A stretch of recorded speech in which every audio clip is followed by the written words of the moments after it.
Perkenalkan, nama saya Rizwan Septiawan dengan NIM 0579002666. Saya akan membahas tentang identifikasi karakteristik guna lahan dan kegiatan di Kota Bandung.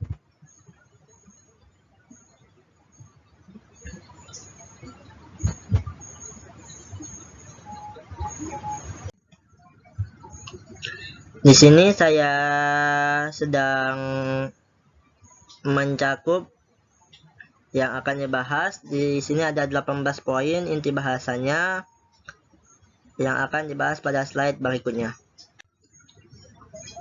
Yang pertama, latar belakang transformasi kota. Konsep menurut Dosiadis 1968 tentang pertumbuhan dan transformasi. Di sini pertumbuhan menekankan kepada ekspansi fisik kota, sedangkan transformasi menekankan kepada perubahan dan efisiensi bagian permukiman. Selanjutnya, tujuan survei guna lahan.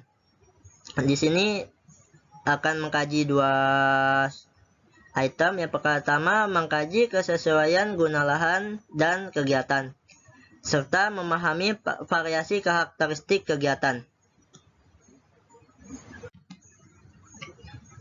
Sasaran identifikasi. Di sini ada 3 poin. Yang pertama, mengidentifikasi karakteristik guna lahan di 6 wilayah pengembangan di Bandung. Yang kedua, mengidentifikasi variasi dan karakteristik kegiatan yang berkembang dalam setiap blok guna lahan. Yang ketiga, menganalisis pola perkembangan kegiatan yang tidak sesuai atau di luar peruntungan resmi berdasarkan rencana tata ruang. Selanjutnya, metodologi survei. Pembagian area survei akan dibagi menjadi 6 wilayah pengembangan. Durasi pelaksanaan berlangsung 1 semester.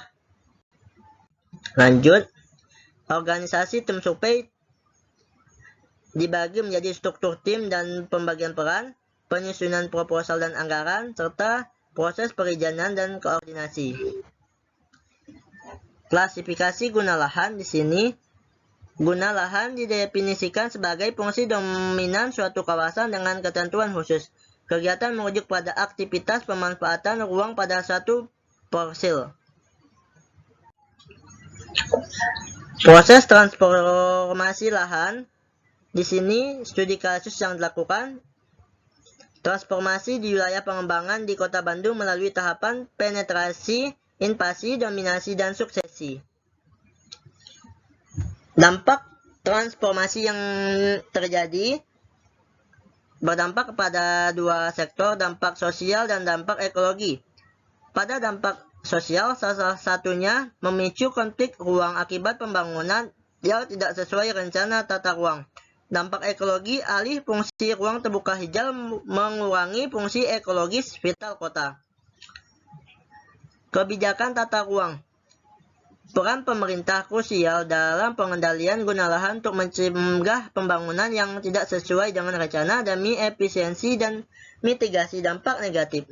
Rencana detail tata ruang (RDTR), peraturan daerah (Perda zonasi), dan insentif serta disinsentif.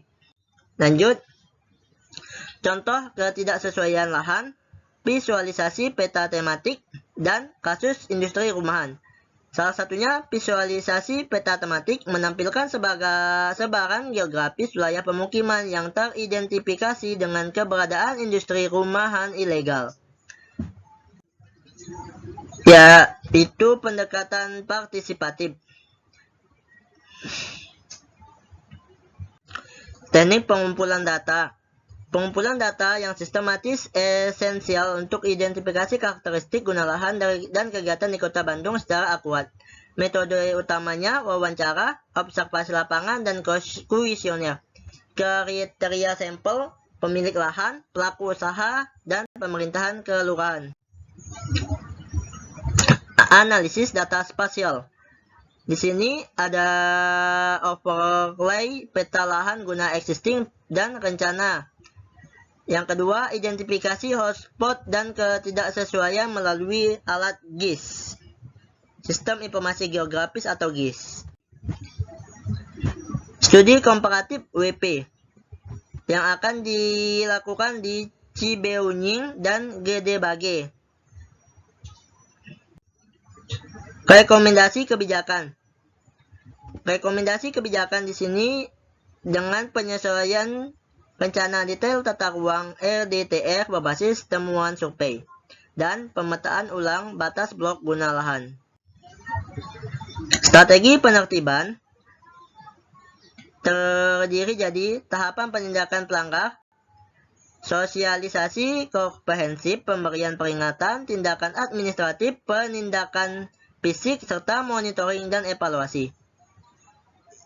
Strategi yang kedua yaitu kolaborasi dengan komunitas lokal. Dengan cara pembentukan forum komunikasi, pelibatan dalam pengawasan, program edukasi bersama, dan penguatan kapasitas komunitas. Model efisiensi lahan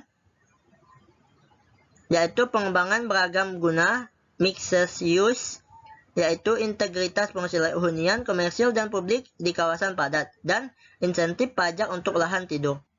Tujuannya untuk mendorong pemanfaatan optimal lahan kosong atau kurang produktif. Adapun kesimpulan survei yang dilakukan, yang pertama, rekapitulasi temuan utama ketidaksesuaian, yaitu survei menginformasikan ketidaksesuaian signifikan antara guna lahan dan aktual dan rencana tata ruang. Yang kedua, transformasi guna lahan atau penetrasi, invasi, dan dominasi seringkali berkembang tidak sesuai dengan peruntukan. Yang ketiga, menimbulkan dampak negatif pada aspek sosial, ekonomi, dan ekologis perkotaan. Selanjutnya, pentingnya integrasi data lapangan. Data lapangan merupakan masukan krusial untuk revisi rencana tata ruang wilayah (RT/RW).